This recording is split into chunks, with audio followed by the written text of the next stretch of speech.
obrigada a todos pela presença. Muito obrigada, grande professor Gaudêncio Frigoto, por ter gentilmente aceito o convite. Doutor em Educação pela PUC de São Paulo, mestre em Administração pela FGV do Rio de Janeiro, graduado e bacharel em Filosofia e Pedagogia pela Unijuí do Rio Grande do Sul, é atualmente professor associado à UERJ e professor titular aposentado em Economia e Política de Educação pela UF. Pesquisador CNPq, membro dos comitês científicos da área de educação no CNPq, CAPES e FAPERJ, sócio fundador da Amped, orientou mais de 100 teses e dissertações, participou em mais de 250 bancas de teses, dissertações e concursos públicos, publicou 61 artigos, é autor e coautor de mais de 20 livros e publicou 70 capítulos de livros. Foi eleito personalidade educacional no estado do Rio de Janeiro no ano de 2011, agraciado com o prêmio Cora Coralina em 2013 e com o prêmio Luta pela Terra 30 anos do MST em 2015. Que honra tê-lo aqui conosco, com muita alegria. Passo-lhe a palavra. Bom. Saúdo a cada um que nos acompanha neste dia de comemoração, sem dúvida, de uma década, de um trabalho cidadão, com um título muito sugestivo: Fazer Pedagógico. A teoria, as ideias são fundamentais, mas só a ação muda. Isso nós aprendemos desde muito. Então, é uma alegria compartilhar deste momento e saúdo especialmente também os colegas professoras, professores e os acadêmicos que estão, digamos, em formação.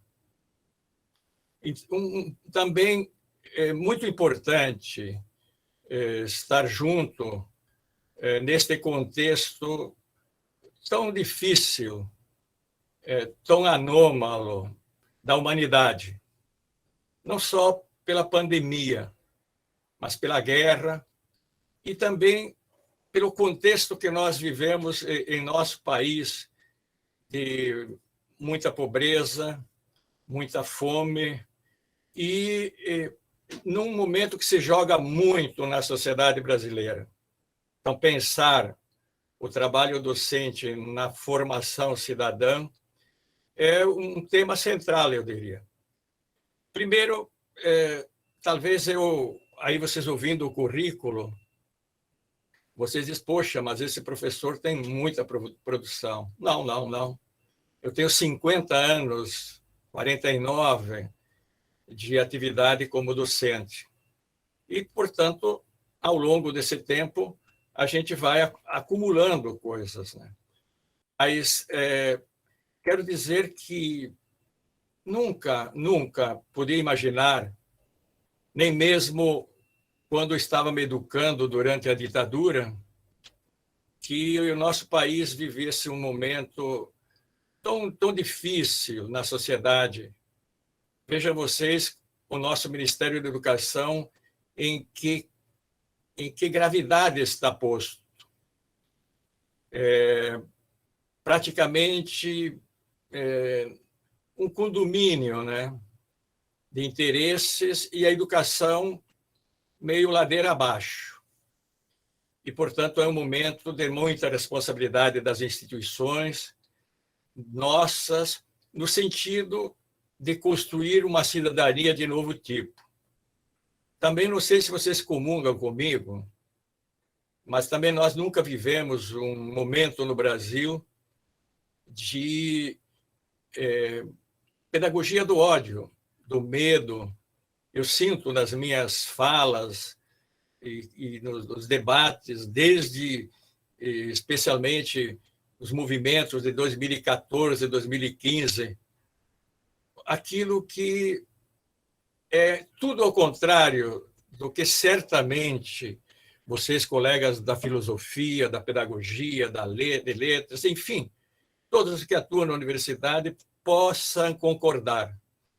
Eu chamaria a pedagogia não do diálogo, não da interação, mas a pedagogia do ódio, da ameaça, do medo e, portanto, uma situação psicossocial complicada. 10 anos de um programa de fazer educação, portanto, num contexto que nos interpela. E por isso que dialogar, lá no sentido grego, se compõe de duas partes. Dia, através, logos, conhecimento. E Sócrates dizia que o diálogo é a interação entre duas ou mais pessoas em busca do conhecimento verdadeiro. Ou nós poderíamos dizer, do conhecimento dos fatos, da realidade verdadeira. Há 26 dias eu estou lendo sobre a guerra da Ucrânia. Confesso a vocês que sei muito pouco, para dizer onde está a gênese deste fenômeno. Porque o que vemos é o fenômeno. A construção disto vem da Segunda Guerra Mundial, da Guerra Fria, etc., etc. Então, dialogar não é necessariamente concordar. E a universidade, como lembrava grande mestre meu, Francisco de Oliveira, a universidade é o espaço do dissenso qualificado na busca de consensos possíveis. O primeiro consenso, dizia ele, é lembrar que nós não somos um conglomerado de consumidores, não somos uma produção de Coca-Colas, somos cidadãos. Vejam vocês, portanto, como o tema que vocês me provocam é central, é fundamental, é imprescindível nesse momento para a gente, se for o caso, no dissenso qualificado ou em consensos possíveis, fazer uma prática pedagógica e uma prática política no sentido não de partido político, ainda que os partidos sejam instituições legítimas, importantes, etc. Mas política no sentido do que Rancière nos colocava, que política é a luta, a organização dos que estão fora de direitos para pôr na agenda do Estado, da esfera pública, a busca desse direito. O movimento negro lutou por seus direitos e luta por cotas, por igualdade no trabalho. As mulheres lutam pela igualdade de gênero, igualmente pela igualdade no mercado de trabalho. Os sem-teto, sem terra, enfim, um conjunto de direitos ainda não cumpridos em nossa sociedade e, portanto, temos uma cidadania ainda mutilada, uma cidadania ainda esgarçada. E esse é o nosso papel. E, portanto, de imediato, colegas professoras, professores, acadêmicos, vocês não são obrigados a concordar comigo. Apenas trago elementos para juntos, como disse, na concordância ou no dissenso, buscarmos consensos possíveis. Nesse tempo de 40 minutos, 50, talvez vou tentar fazer menos para dialogar mais efetivamente, eu vou primeiro dar um pequeno depoimento a vocês, especialmente aos acadêmicos. Depois, exatamente tratar o trabalho docente na tarefa de ensinar e educar na construção da dupla cidadania, a cidadania política e a cidadania econômica. O processo histórico de luta dos professores para a valorização do seu trabalho. E diria, reiterando o título de um livro, que se eu pudesse, tivesse aqui, eu também doaria esse livro, do qual participei, Trabalho Docente sob Fogo Cruzado. E, finalmente, quais os desafios aonde nós, professores, técnicos, acadêmicos, temos que focar neste momento que vivemos na sociedade brasileira para fazer uma travessia de recuperar os rumos da democracia, do Estado de Direito e da cidadania com letra maiúscula. E por que ser professor ainda vale a pena? O esquema é longo, mas eu não vou tratar muito detalhadamente a cada um, pelo contrário, é muito mais um esquema para pensar. Esse cara que vos fala, até os 7 anos, não falava português. Talvez vocês possam entender até esse meu sotaque meio atrapalhado de vez em quando. Eu falava dialeto do norte da Itália. E foi graças a uma professora que tinha feito o normal e que tinha aprendido um fazer pedagógico de respeito ao sujeito aluno, o seu dialeto, os seus valores, que eu estou aqui. Porque os meus irmãos, lá nos minifúndios do campo, ainda hoje não gostam da escola, porque até então a escola era dirigida por um professor que castigava, batia, e, portanto, essas crianças incorporaram o fato de que a escola era um lugar ruim. Então, a minha travessia devo, primeiramente, a essa professora. Mas eu não tivesse tido um desvio padrão, estaria lá no campo. Porque meus irmãos, meus 22 colegas da escola Unicente Borba Gato, lá estão no campo. Então, vocês perguntariam, mas como você se tornou professor? Eu diria que é um conjunto de determinações, e isto já nos leva a uma conclusão. Nós escolhemos, mas escolhemos em circunstâncias que nós não escolhemos. Por exemplo, o meu fato de ser colono. E a primeira circunstância é dizer que a minha primeira, entre aspas, vocação era ser agricultor. Queria terra. Meu pai tinha pouca terra. A segunda, quando vi, aos 9 anos, um caminhão, ainda aqueles que eram... A partida era por uma manivela. Ford 28, creio. Eu queria ser caminhoneiro. Aquilo era um deus lá dentro, um deus com letra minúscula, obviamente. Era um herói. E eu queria ser caminhoneiro. Mas cadê as condições objetivas para comprar um caminhão? A terceira foi quando um padre franciscano, na época em que as vocações já eram escassas, chegou na minha casa e com aquela barba enorme. E meu irmão, que tinha 12 anos para 13, simplesmente fugiu, pegou um cavalo e foi ao fundo da fazendola e só voltou depois que o padre foi embora. Eu que era o mais, diria, menos esperto, e felizmente menos esperto nessa circunstância, lá fiquei. E esse padre me perguntou, você quer ir para o seminário? Eu disse, não. Você sabe o que é o seminário? Não. Mas ele tinha uma pedagogia muito especial. Mas isso você sabe o que se faz no seminário? Não. Quer saber? Não, eu disse. Mas eu vou lhe dizer.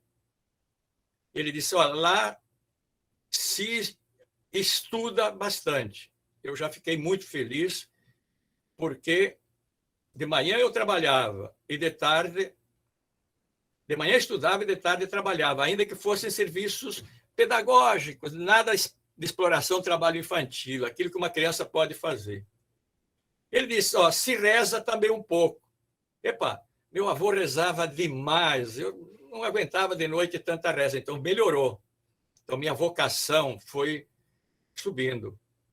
E finalmente ele disse, se joga muito. Estou lá. 30 dias depois estava no internato.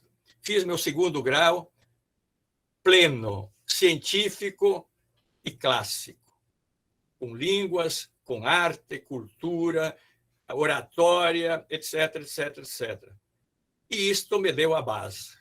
Falo isso porque eu quero, ao final, chamar a atenção sobre o quanto esta contra-reforma do ensino médio atinge as licenciaturas, e as BCCNs atinge as licenciaturas, e atinge a base para aquilo que eu vou falar do que é uma cidadania política e uma cidadania econômica. E aí esse currículo que vocês veem parte daí. Nada se explica pelo que se vê. Tudo se explica a partir de uma busca da gênese, das circunstâncias, etc. E eu me tornei professor, e se tivesse que voltar, obviamente que esta é uma racionalização, faria o caminho de novo. Maria Seavata fez um trabalho a pedido de uma editora sobre os textos que eu gostaria de compilar numa obra e que não estavam publicados a não ser em artigos, etc. E ela fez isto, e ali eu dou uma entrevista dizendo exatamente isso que eu falei aqui. Então, digo isto porque, a despeito de tudo, nós temos que lutar para que esta profissão de ser professor volte a ter centralidade na educação brasileira, porque, como nos diz Florestan Fernandes, num belo livro que eu tive o prazer de fazer a apresentação da segunda edição, que é o último livro compilado dos textos de Florestan, que é O Desafio Educacional. E ele exatamente diz o seguinte, que a educação é o dilema mais grave, mais fundamental da nossa sociedade brasileira. Um dilema para a cidadania, um dilema para a democracia. E que, se o Brasil não resolve isto, nós não sairemos da situação de desigualdade que temos. E, sobretudo, diz ele, se aqueles que são excluídos, os pobres, não tiverem os instrumentos de conhecimento para entender por que estão nesta situação, jamais eles poderão se organizar para lutar, nesse sentido que eu dizia antes do Rancière, para conquistar o seu direito e entender também os seus deveres. Então, este prelo todo para dizer do quanto é importante o professor e do quanto esta profissão está sendo questionada, agredida e muito relativizada. Então, porque o trabalho docente tem uma dupla tarefa na construção de práticas cidadãos e desenvolvimento nos jovens, nas crianças, dos critérios, das práticas que constituem o que nós chamamos a cidadania política e econômica. Desde a década de 80, 90, melhor, 90, quem é da área da educação deve entender que se começou um debate de que o professor ensina, mas não educa. E quem educa é a família. Obviamente, a sociedade educa, a família tem um papel crucial na educação, na formação da personalidade, dos valores. Mas aqui estamos falando de uma instituição que não é o mundo privado, mas é o espaço público. Mesmo as instituições privadas, as escolas privadas, elas estão dentro de uma legislação pública e, portanto, na relação não do mundo privado, da religião, dos valores da família, que são valores tão legítimos de um como de outro. Não há religião melhor que a outra. Não há um Deus melhor que o outro. Não há um ser humano melhor que o outro. Esta, digamos, é uma filosofia, uma concepção ética de valores, mas que variam muito entre as comunidades indígenas, as 160 e poucas línguas que se fala no Brasil. A maior parte são de nações ou pequenas comunidades indígenas, aliás, muito hoje violentadas. E cada uma tem suas crenças, seu feiticeiro, seu Deus, suas imagens de divindade, etc. E assim a história das religiões, que é importante conhecê-la e que eu tive o prazer de conhecê-las.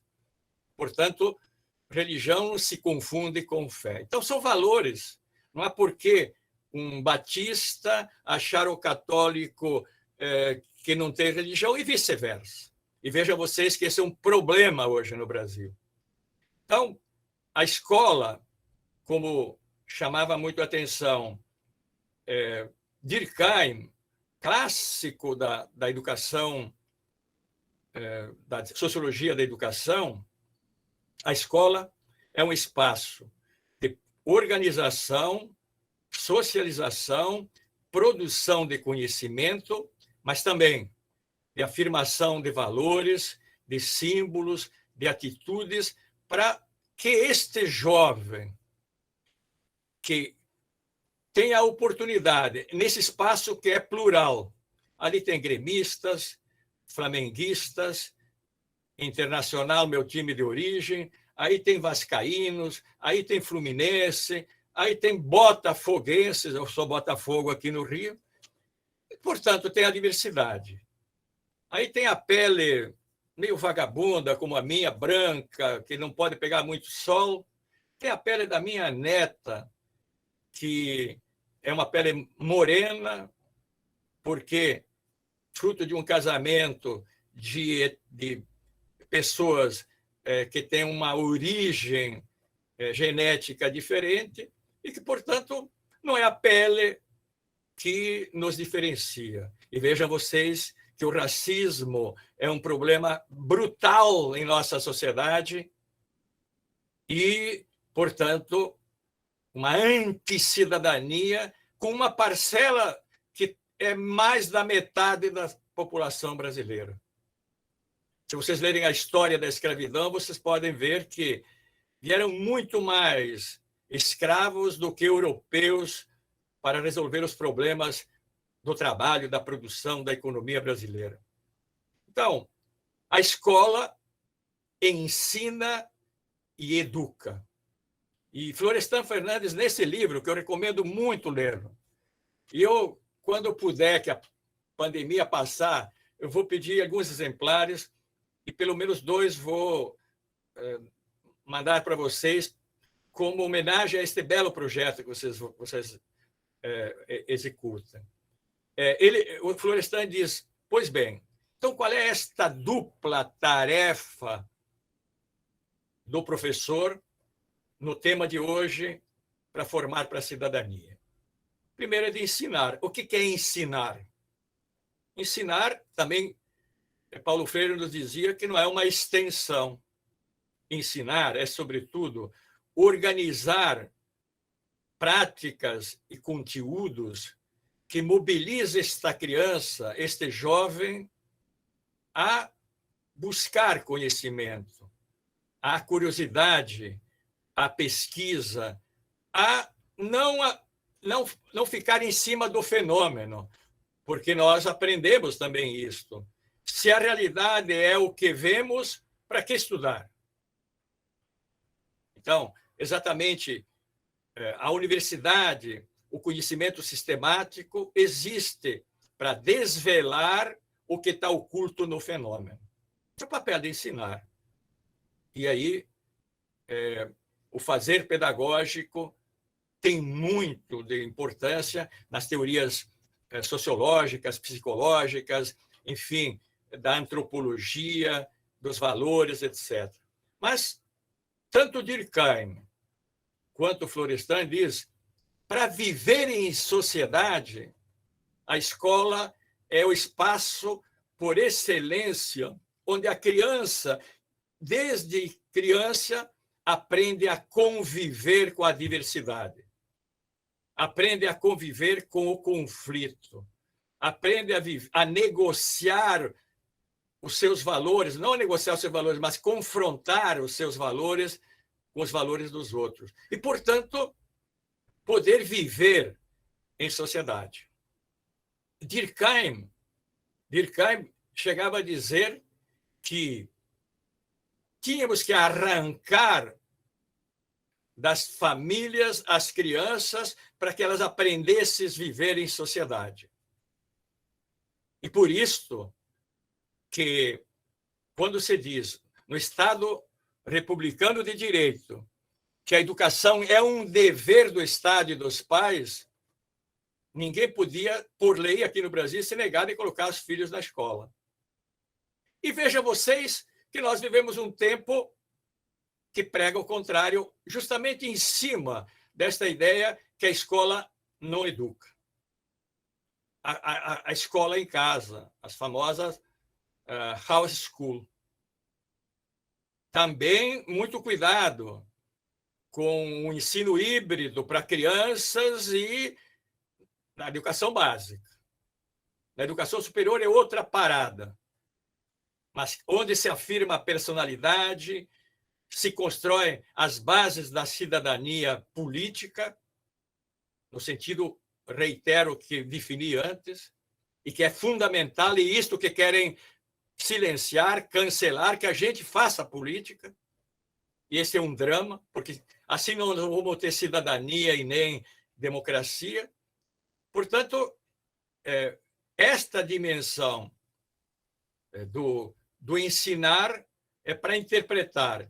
E o educar vai muito da atitude nossa de professores, para não afirmar como absolutos os nossos valores, mas não sonegar ao jovem ou ao aluno, por exemplo, a ideia de igualdade de gênero, a ideia que não tem sentido o racismo, a ideia de que nenhuma religião é superior à outra, que é diferente de ser ateu, agnóstico ou ter uma fé, crença.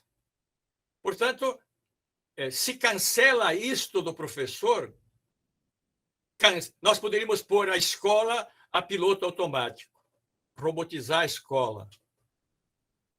Ou a escola metaverso, como eu escrevi num pequeno texto.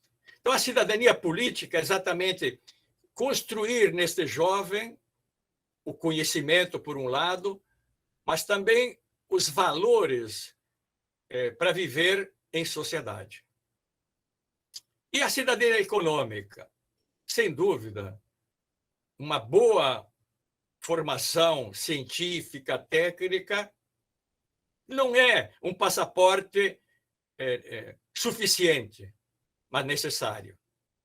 Hoje nós temos muitos doutores, muitos mestres que procuram trabalho ou emprego.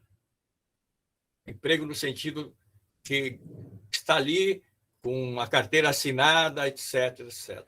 Então, creio que estes são os fundamentos, né, de uma educação cidadã. Formar sujeitos autônomos, formar sujeitos que entendam os seus deveres e os seus direitos e que tenham uma base de conhecimento não só para se integrar na sociedade, mas para contribuir, para melhorar econômica, social e politicamente essa sociedade.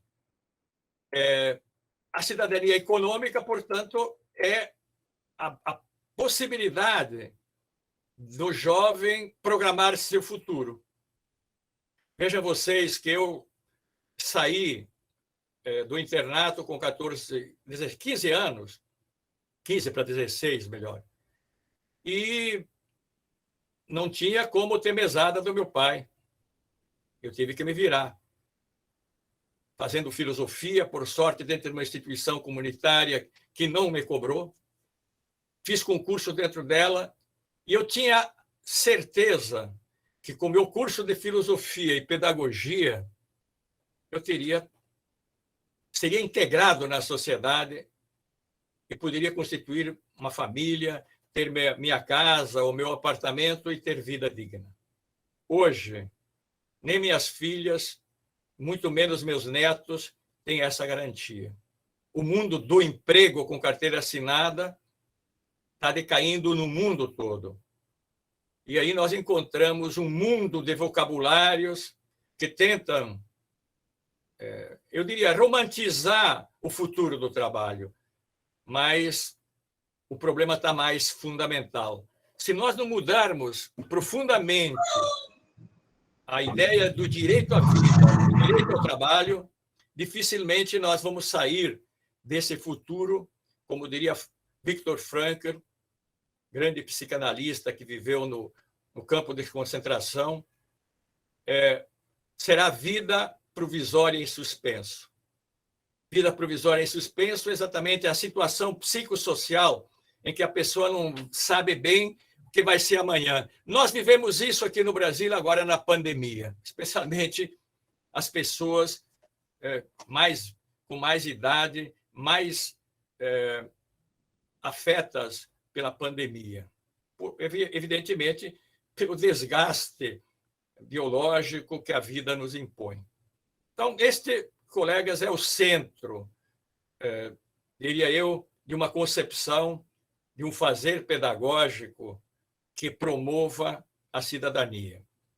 E eu dizia, então, no segundo ponto, que desde a década, mas antes mesmo, a ditadura começou a mudar o sentido daquilo que os clássicos da sociologia, da pedagogia, nos colocavam, e a Unesco, digamos, sintetizava até isto, até a década de 70. O que era a escola até a década de 70? Exatamente isto que eu acabei de falar. Uma instituição que acolhia as crianças e os jovens para que eles pudessem se apropriar do patrimônio do conhecimento, da cultura e dos valores da sociedade, para, quando adultos, poderem dirigir a sociedade.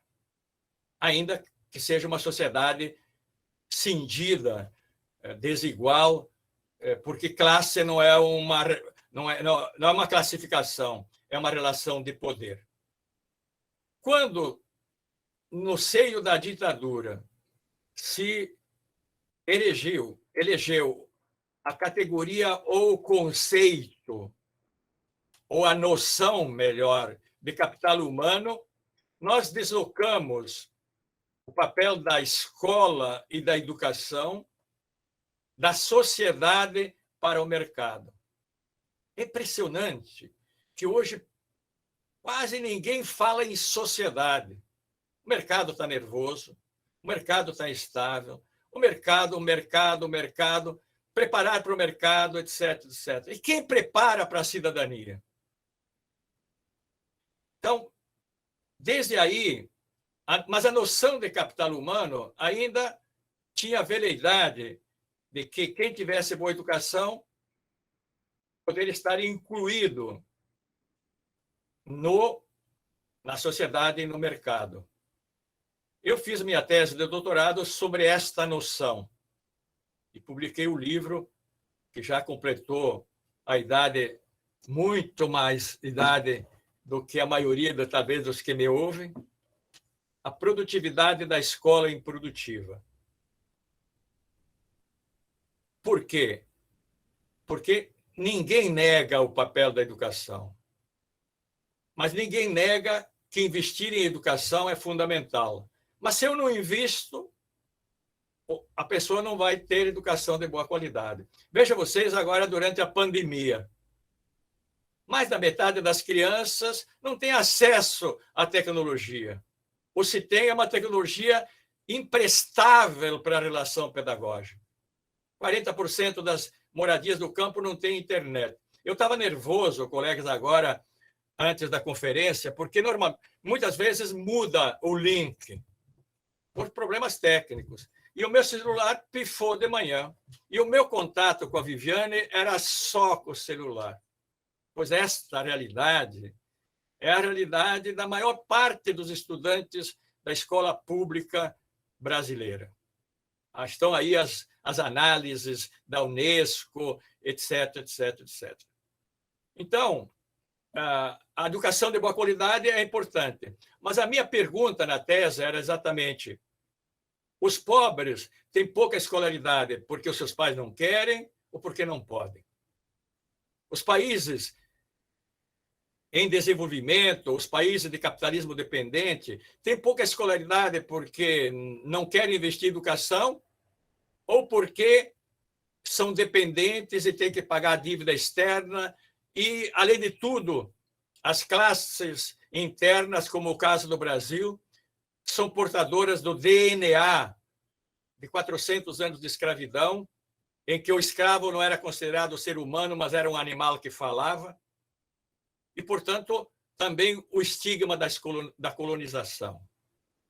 E por isto que esta perspectiva veio, posteriormente, se agravar no fim da Guerra Fria, quando Margaret Thatcher diz: eu não vejo sociedade, eu vejo indivíduos. Portanto, eu tenho que trabalhar o indivíduo, não tenho que trabalhar a organização da sociedade. E isto, do ponto de vista social, político, educacional, se chama a indicação por aquilo que nós conhecemos como neoliberalismo. E ali, a nossa função, professores acadêmicos, começa a ter ainda menos valor, porque vão aparecer um conjunto de noções que fetichizam a sociedade. O que é isso? Um fetiche é emprestar um poder a algo que não tem esse poder, ou retirar de algo o poder que existe. Um feitiço, quase. Primeiro termo é que nós vivemos numa sociedade do conhecimento. Mas qual a sociedade do conhecimento?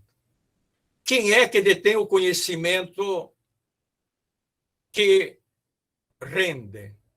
Vejam vocês que durante a pandemia, em 2021, com o aumento da pobreza, da fome, o Brasil produziu, de acordo com a revista Forbes, mais 40 bilionários.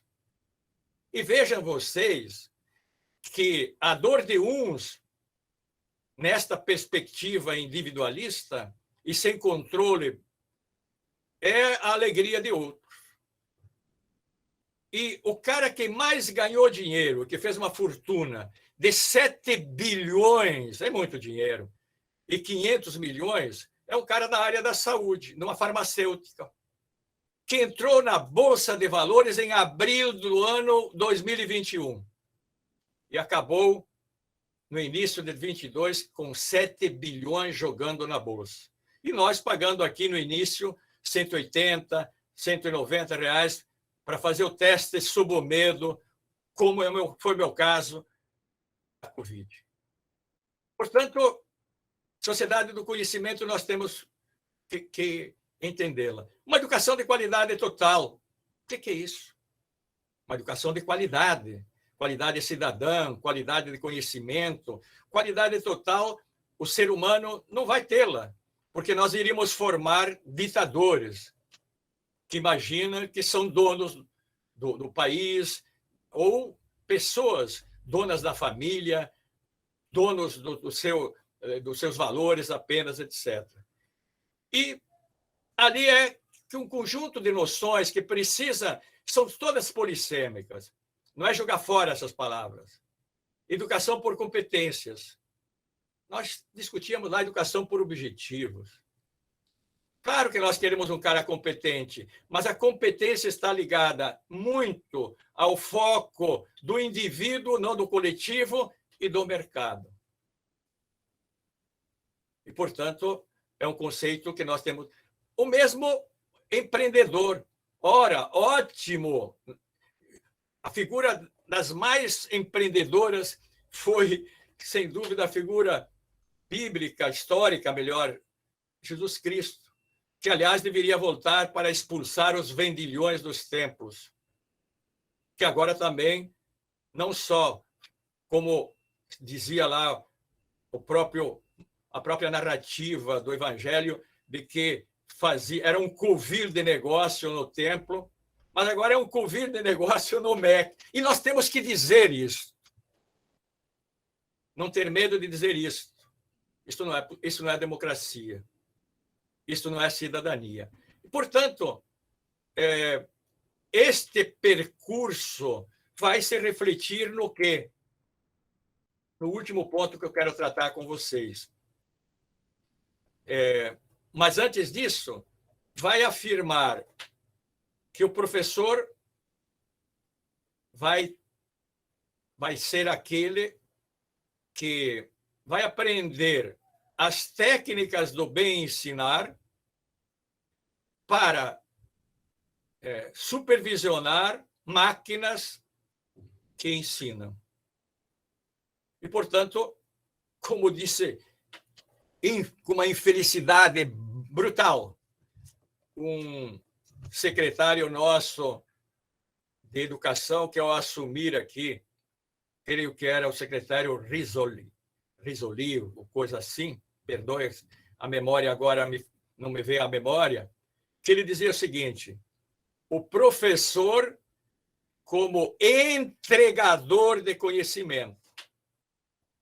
Podia ser entregador de pizza, ou, no meu caso, com essa idade, de um bom copo de vinho à noite. Pois, então, o que vocês estão colocando no fazer pedagógico do cidadão está numa direção, diria, que nos interpela e fundamental, mas num contexto que nós temos que entendê-lo, que nós estamos sob fogo cruzado. E este fogo cruzado vem já pelo fato de retirar ou buscar retirar a nossa função tanto da complexidade do ensinar, e não um manual, uma apostila que eu tenho que apenas supervisionar. Mas temos que mobilizar esse aluno para a curiosidade, para a pesquisa, etc. A tecnologia, sem dúvida, é uma grande aliada nisso.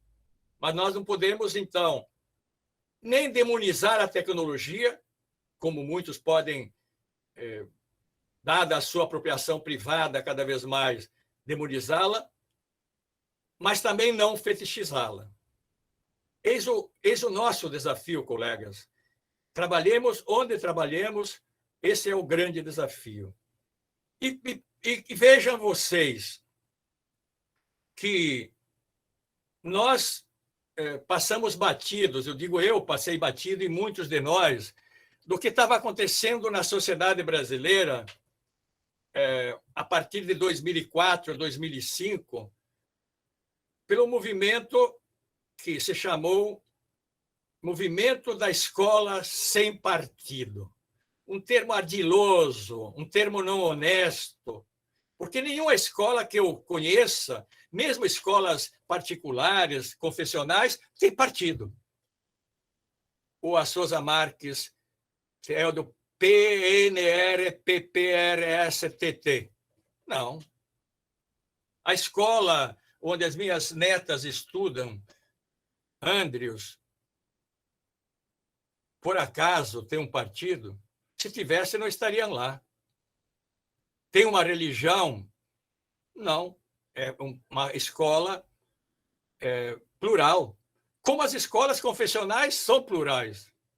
Eu fiz meu doutorado na PUC de São Paulo, uma filha fez na PUC do Rio, e aí ninguém discriminou por não ter ou ter religião A, B ou C, ou ser do Botafogo, ou do Flamengo, do Fluminense, do América, etc.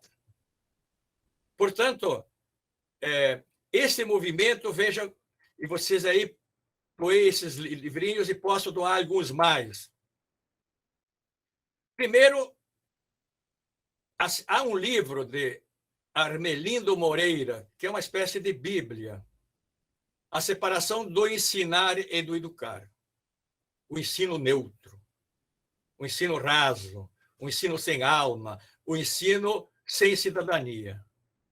Outra coisa, o professor não tem que lidar com valores, nem falar de gênero, nem de sexo, nem de racismo. Vejam vocês que eu estava com 13, 14 anos, em plena pré-adolescência, e eu, dentro do internato religioso, graças à disciplina de biologia e um professor com formação universal e que entendia que mesmo se eu fosse um clérigo, não deixava de ser ser humano.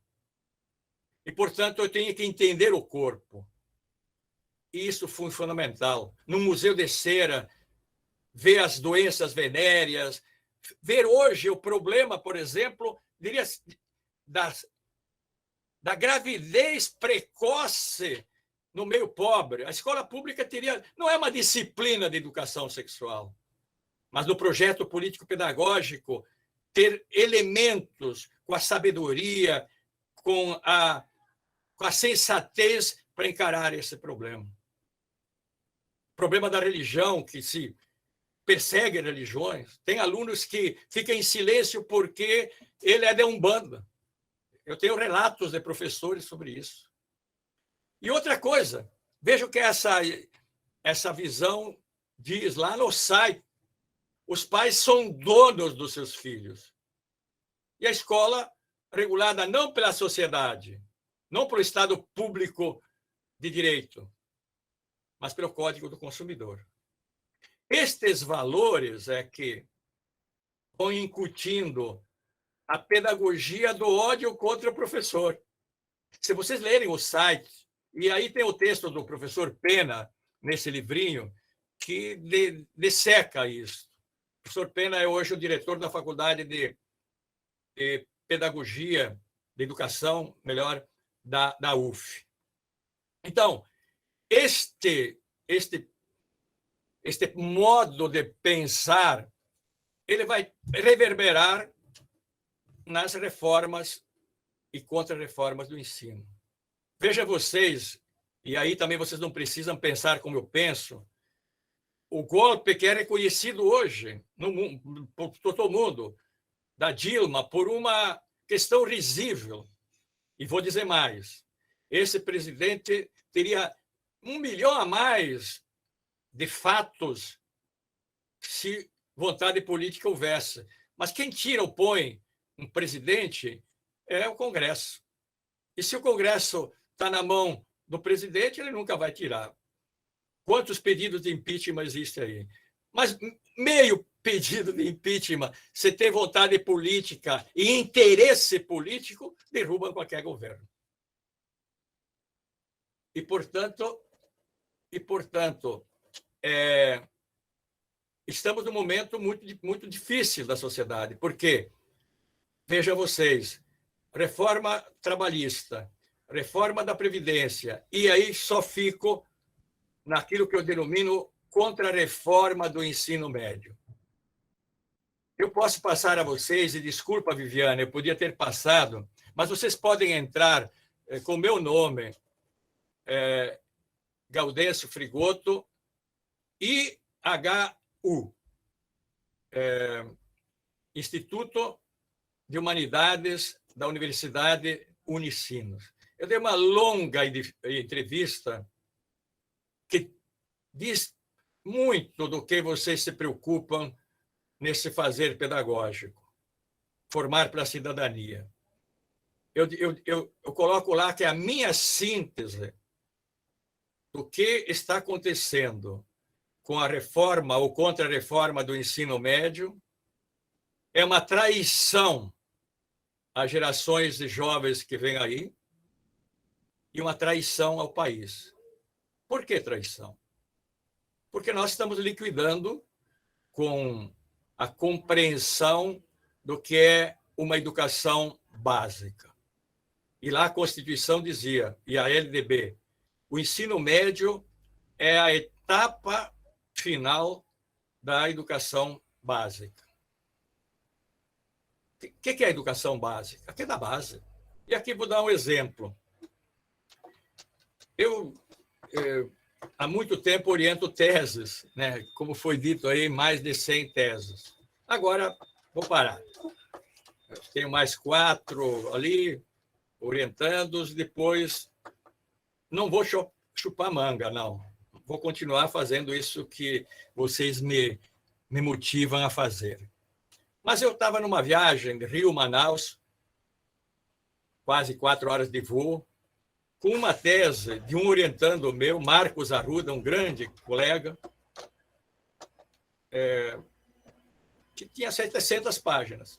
E eu tinha que cortar pelo menos 400. Acabei não cortando nenhuma. E daí saíram 3 livros depois. Mas me cansei. E à época, na Varig, servia comida, também um copinho de vinho. Então eu almocei, fica para lá a tese, leio à noite, tomei meu copinho de vinho e comecei a ler uma revista Ícaro. E lá estava uma entrevista de um jovem italiano chamado Alessandro Segato. E ele dizia, ele estava sendo entrevistado por uma jornalista e que queria saber um pouco da vida dele. Quem era esse Alessandro? Ele, na Itália, ainda hoje, tem o hábito de, na Europa, de um modo geral, do jovem não querer ir direto para a universidade. Muitos até depois nem seguem a universidade. Passa um ano de experiência, de estágio, para amadurecer e depois escolhe a sua profissão. E o Alessandro queria ser mestre de cozinha. E ele projetou uma viagem para o Brasil e começou pelo lugar certo. Foi visitar Belém. Lá aprendeu o que é uma comida tipicamente brasileira. Tacacá, a maniçoba, e que nós aqui não temos absolutamente nada, né, disso. Depois foi para a Bahia. E ali ele também encontrou a comida africana. Portanto, estava aprendendo, né? Mas, quando foi para São Paulo, pizza, pasta asciutta, macarrone. E, na Itália, dá aula disso. Mas ele encontrou ali o amor da vida dele. E acabou ficando em São Paulo. O que ele sabia fazer? Comida. E montou um restaurante de risoto. E é sobre isso que a jornalista lhe pergunta. Olha a pergunta que ela faz. Alessandro, como é que você ficou rico rapidamente, está fazendo dinheiro, sendo o teu prato risoto? Qual é a fórmula? E ele responde, me perdoe, a sua pergunta é uma má pergunta. Nada tem fórmula, tudo tem base. Veja essa ginasta que nos dá tanto alegria, quantas horas por dia ela treina base. Veja a outra menina do skate, quantas horas, jogadores, bailarinos, cantores, quantos tempos de base. Ele diz, nada tem forma, tudo tem base. Diz, a ciência me ajuda a escolher o tipo de arroz que eu posso diversificar. Ou seja, Aqui me dá o conceito, o que é diverso na unidade. Posso fazer um arroz mais al dente, mais mole, porque se tiver que buscar os tipos de arroz que existem aí, para cozinhar para cada cliente, eu só fico procurando arroz. O tempero o tempero eu aprendi com a minha avó, a minha tia, a minha mãe, experimentando. E o gosto? Viajando pelo cinema ou pela literatura. Veja, ele dá a concepção do que é um currículo que dá educação básica. É aquele que hipervaloriza as disciplinas instrumentais, como é a Contra-Reforma do ensino médio, língua portuguesa, inglês e matemática. É aquele que supervaloriza sociologia, filosofia. É aquele que supervaloriza matemática, aliás, biologia, física e química. Não. Não. É aquilo que o Gramsci dizia.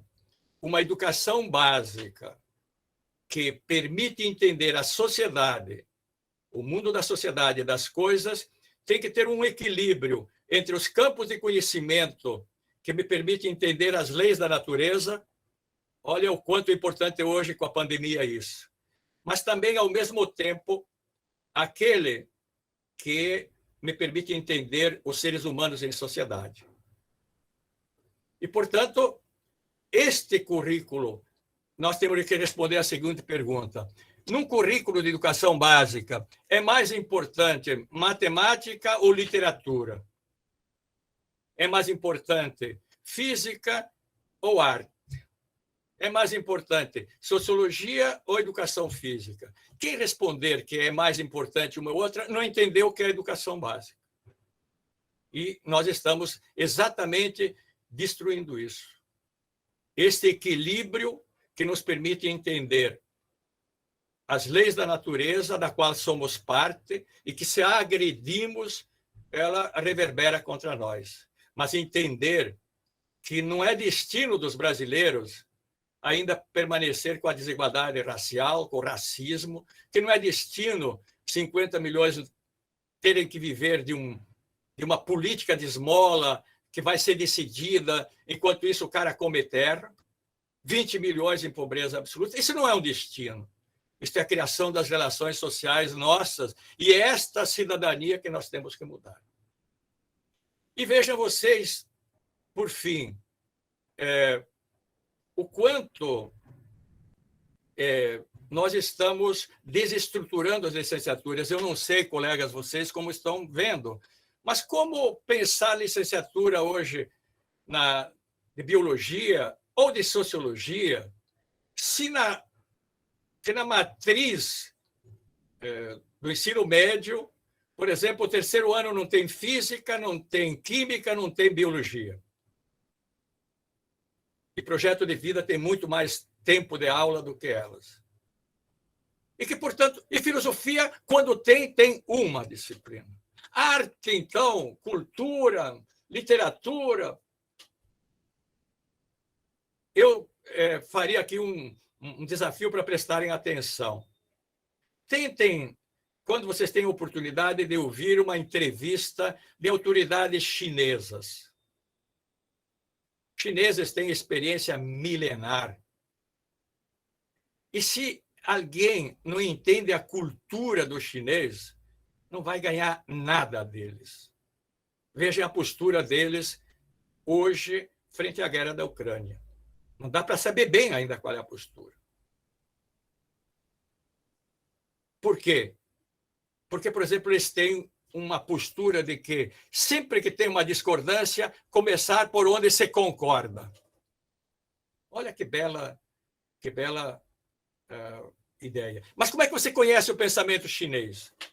Indo lá, vivendo lá, ou pela literatura, pela história, pelo pensamento filosófico, pelos valores, pelo budismo, enfim, etc, etc, etc. Então, os itinerários formativos estão dizendo o seguinte: ó jovem, abandone a educação básica e já se encurrale naquilo que você vai querer fazer na universidade. Vai fazer uma péssima universidade. Porque nada está separado no conhecimento. Ou vai ser um profissional unidimensional. Pode ser um ótimo engenheiro que não entende da sociedade. E, portanto, ou pode ser um ótimo sociólogo, um sociólogo que não entende o valor da engenharia. E as BNCCs completam o ovo de cereja. E, finalmente, agora sim, Viviane, eu estou no tempo ainda, pelo que eu estou vendo aqui, uns 5 minutos. Sim, professor. Eu chamaria muito atenção ao fato de 3, eu tenho insistido nisso, que no nosso fazer pedagógico temos que prestar atenção que todo o fundamentalismo nos deseduca, porque o fundamentalismo é dogmático e a ciência não pode ser dogmática. Na verdade, não pode ser dogmática. O que é o fundamentalismo econômico? Que tudo tem que ser mercado. Tudo tem que ser mercado. O jogador hoje é uma mercadoria. Não dá mais graça. Veja, eu falo de futebol, vejo pouco futebol, mas não dá mais graça torcer futebol porque você não sabe o nome dos jogadores. De grupo a grupo muda. E um jogador pode valer o que todos nós juntos na vida não ganhamos em 2, 3 anos ele ganha. Então, o fundamentalismo econômico é aquele que subordina a sociedade ao mercado. O mercado não é uma coisa, é uma relação social. E o historiador Hobsbawm, na grande sabedoria dele, para mim, o maior historiador do século XX, dizia que o mercado exclui como o gás carbônico polui. Muitos de nós vamos perder emprego na educação, porque está sendo regulamentado exatamente muito mais o ensino híbrido e a educação à distância. Hoje, tem mais jovens fazendo universidade à distância do que presencial. Portanto, eu posso gravar esta aula para 10.000 alunos. Essa aula não, essa fala. Eu posso substituir 60, 70, 80 professores. Isso é desejável na sociedade? Isto é ser contra a educação à distância sistematicamente? Não. Então, se nós não pensarmos isso, nós estamos pensando o futuro. Não é só do neto meu, do neto cidadão. E, portanto, como diz esse historiador, o capitalismo viveu a era de ouro quando o Estado e a sociedade regularam o mercado. Não sou eu que vou acabar com o mercado, ainda que desejasse. Este mercado. Mas veja, é escandaloso, é criminoso, numa pandemia, alguém ganhar legalmente, portanto, sem regulação, que 7 bilhões, e diz aí, na área de investimento em capital, na Bolsa. Essa sociedade não tem cidadania se ela não enfrenta, ou não tem cidadania adequada se ela não enfrenta isso. Mas tão perigoso, e isso vai reverberar, e já reverbera no campo nosso da educação, é o fundamentalismo político. Política, no Estado democrático de direito, sempre supõe a diversidade de partidos, por exemplo, de opiniões, alternância de poder. E, portanto, hoje é um, amanhã pode estar outro. Portanto, eu não posso encarar o outro como inimigo a abater, mas como adversário. Veja vocês, o cientista político da UFGV publicou ontem, eu vou poder depois ver, um artigo que nós vamos ter uma eleição sobre o signo do medo.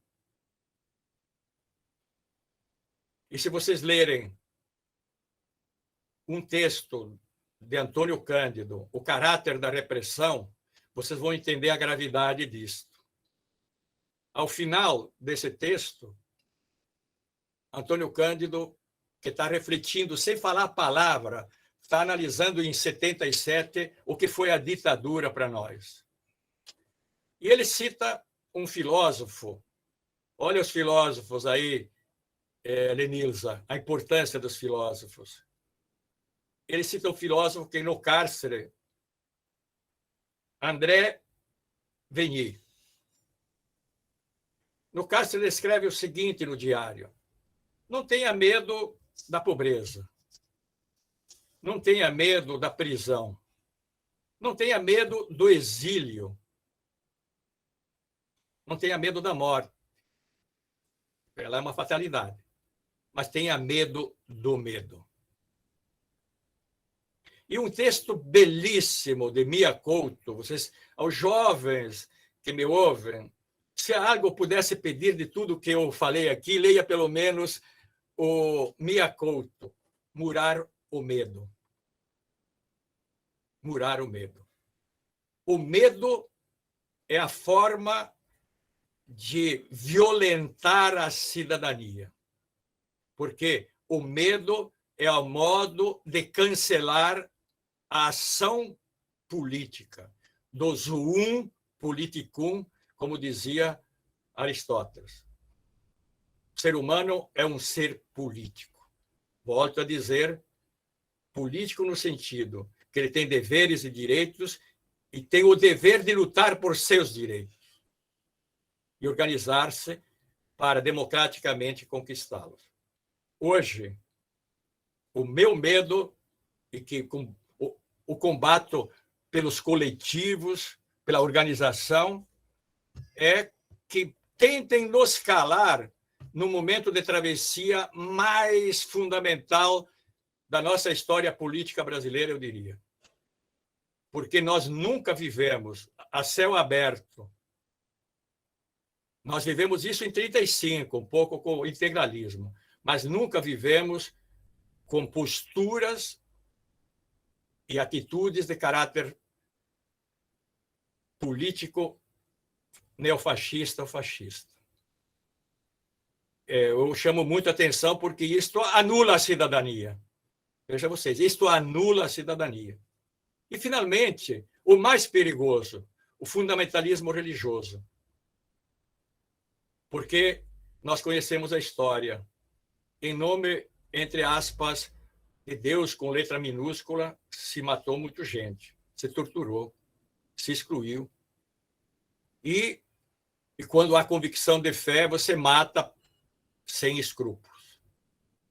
Então, este é o quadro de nosso, queridos colegas, desculpem que me alonguei, este é o quadro onde o fazer pedagógico encontra desafios, mas os desafios são aí para serem enfrentados. E eu sou otimista. A sociedade nunca tem só os problemas, tem dentro dela também as formas de resolvê-los. E 10 anos de fazer pedagógico deve ter colhido entre vocês, os acadêmicos, grandes vitórias. E, portanto, em cima delas é que nós vamos construir o futuro. Mas agora vamos partir para o bloco de perguntas que a professora Maria Verônica vai trazer para a gente. O senhor tangenciou isso na sua fala, mas se o senhor poderia explicitar a diferença entre o currículo da educação politécnica, não é, que é um ponto importante defendido pelo senhor, e o modelo da reforma do ensino médio, que o senhor já define como uma contra-reforma, não é, tendo em vista os chamados itinerários formativos. Se o senhor poderia pontuar exatamente a sua posição quanto à diferença entre esses dois modelos, por favor. Obrigado, Maria Verônica, primeiro por suas palavras. E você foi precisa, dizendo nós, e de filósofo ainda, quem pensa, né? Nós vamos ter bases para debater. É esse o princípio, né? O que eu estou colocando aqui é Gaudêncio, com sua história, com suas contradições, que me leva a pensar isto, e se eu sonegasse, não seria ético. Mas vocês podem ter nuances muito distintas, e por isso é um ponto de partida como fosse um qualquer texto.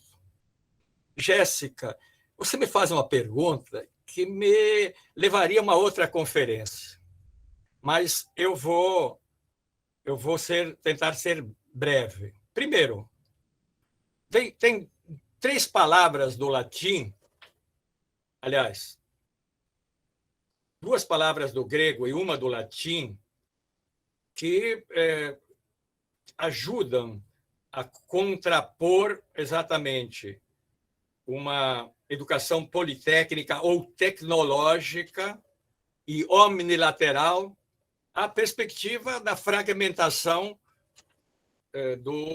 dos itinerários formativos e da composição curricular, na matriz curricular que estão saindo, por exemplo, a do Rio de Janeiro, que está ali, que vocês já devem estar discutindo. O que significa poli em grego?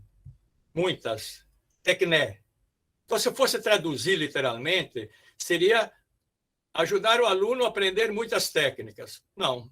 O sentido é exatamente oposto. É muito mais o sentido de tecnologia. Tekné, técnica. Logos, ciência. A ciência que está na técnica.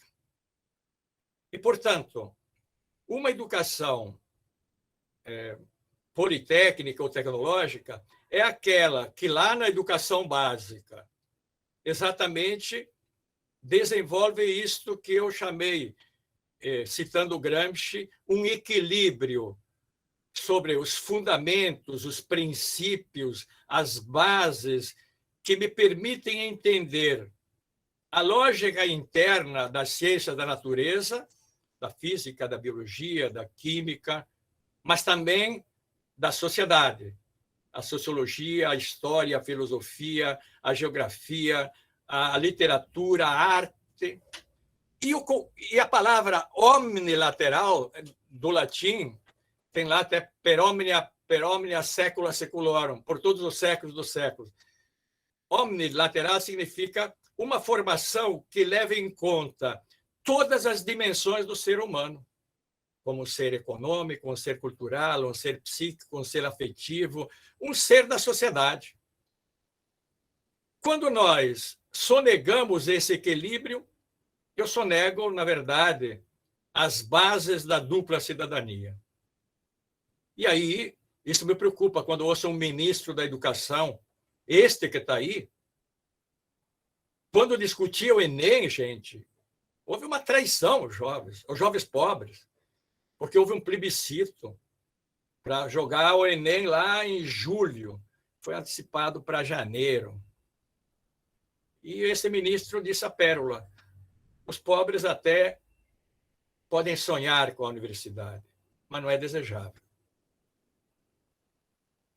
E, portanto, esta contrarreforma, ela, inclusive, induz, e essa é uma hipótese, mas uma hipótese que já tem evidências empíricas. A maior parte dos jovens, por necessidades, por desinformação, buscarem o 5º itinerário.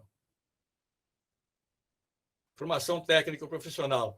E será a formação técnico-profissional aquela que os institutos federais fazem, a Escola Politécnica Joaquim Venâncio faz, o Pedro II faz, com laboratórios, etc., ou será naquelas escolas que vão ter que recorrer à educação muito focada ao mercado, sobretudo com o sistema S, etc., etc. O Rio já fez convênio com isso. Então, tudo isto vai fazendo uma espécie de clivagens nas sociedades, de apartheid na sociedade.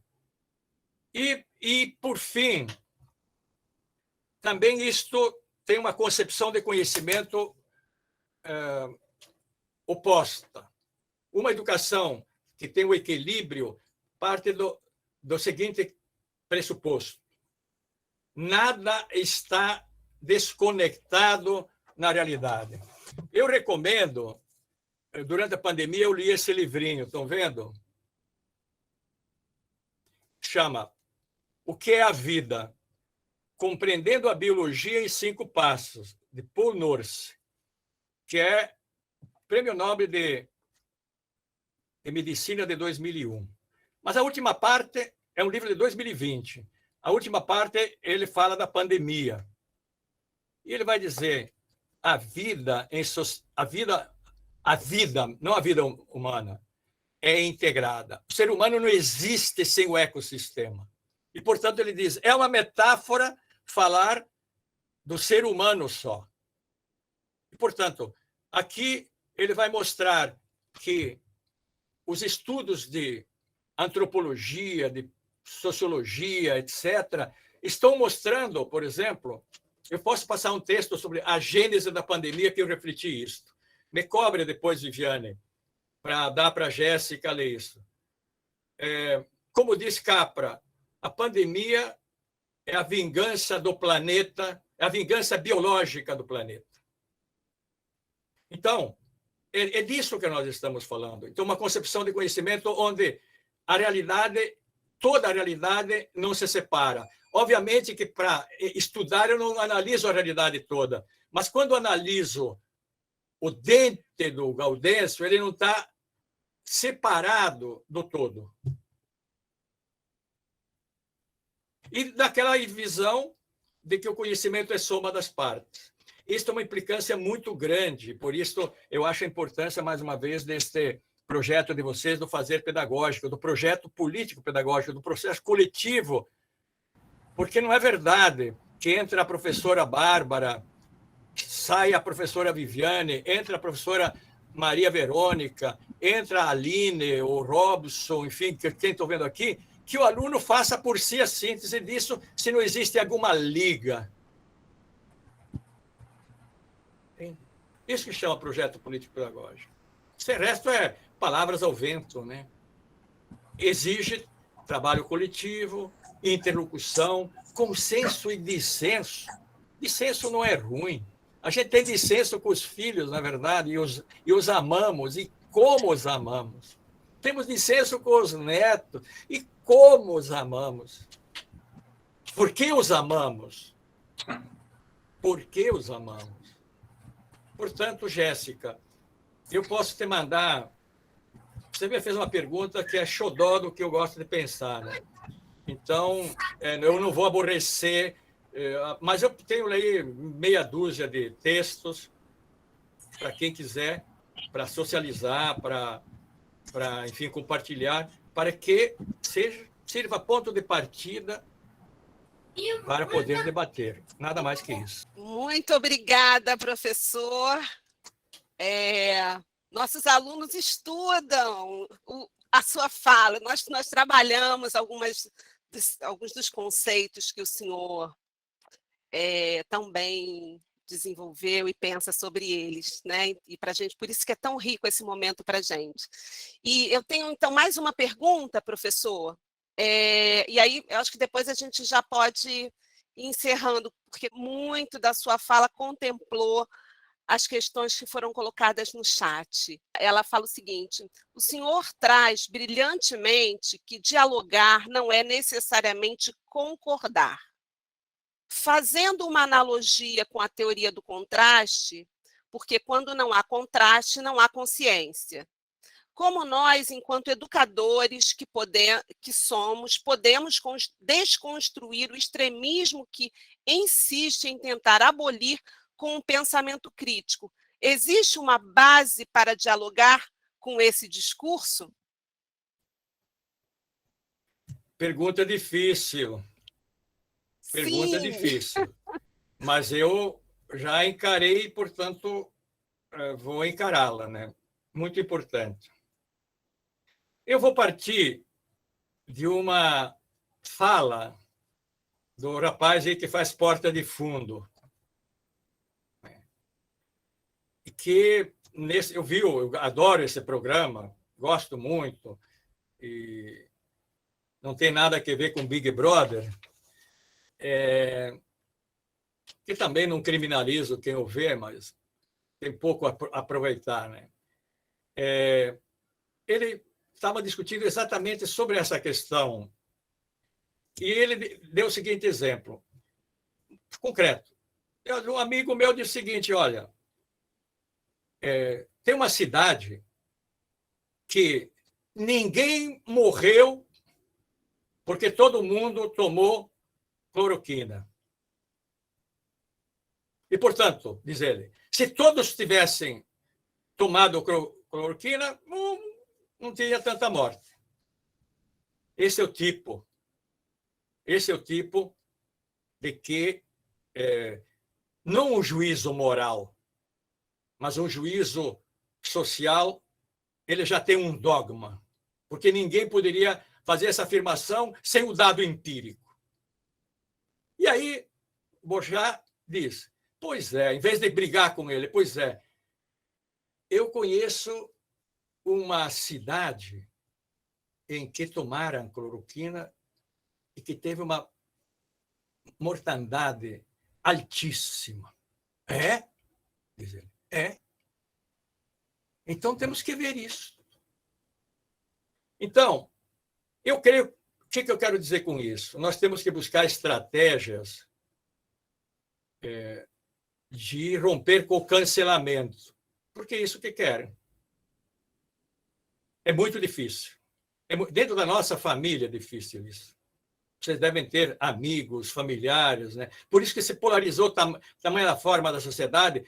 Mas cuidado, porque esse foi o esquema do nazismo e do fascismo. Porque se cancela fisicamente, inclusive.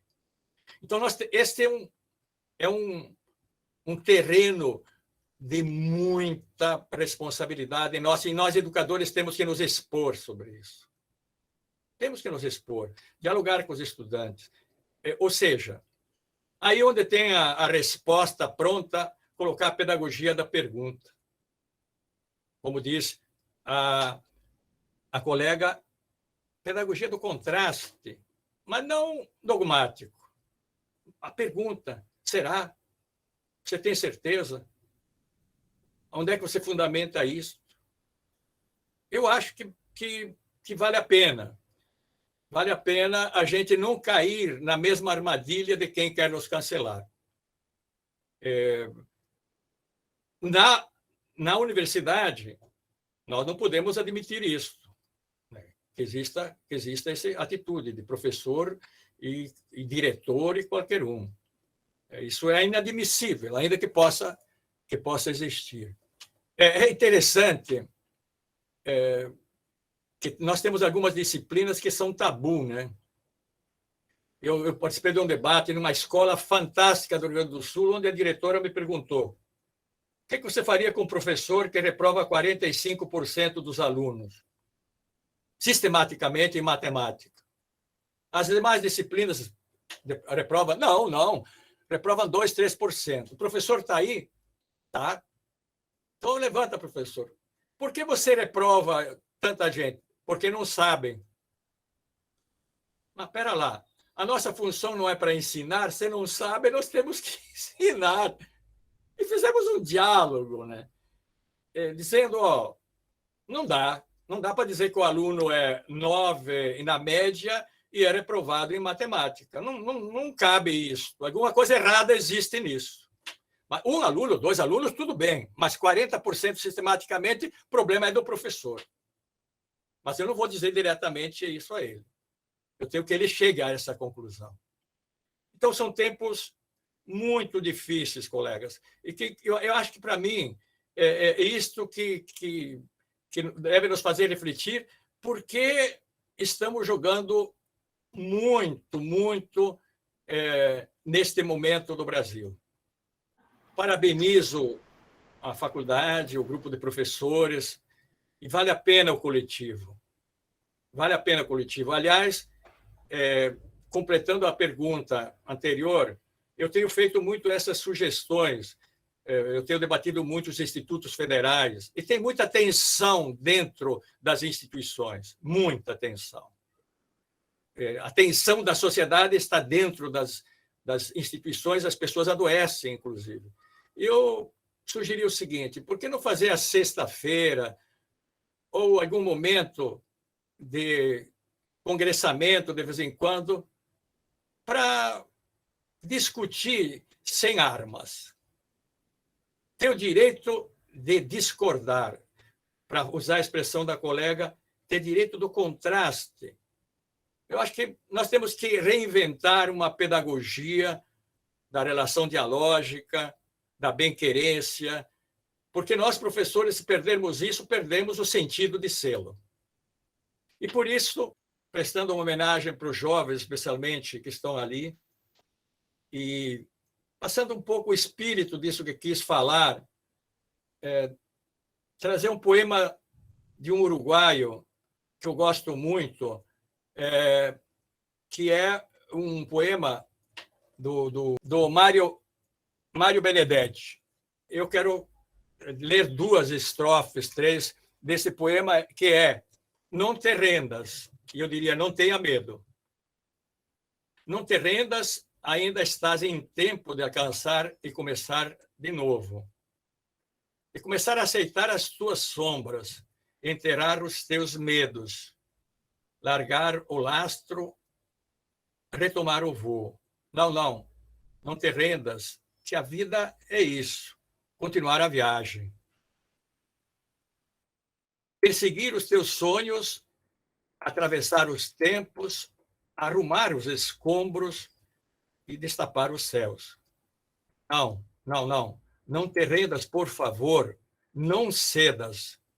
Ainda que o frio queime, ainda que o medo morda, ainda que o sol se esconda e se cale o vento, ainda há fogo na tua alma, ainda existe vida nos teus sonhos. Muito obrigado e, mais uma vez, agradeço a oportunidade de estar com vocês.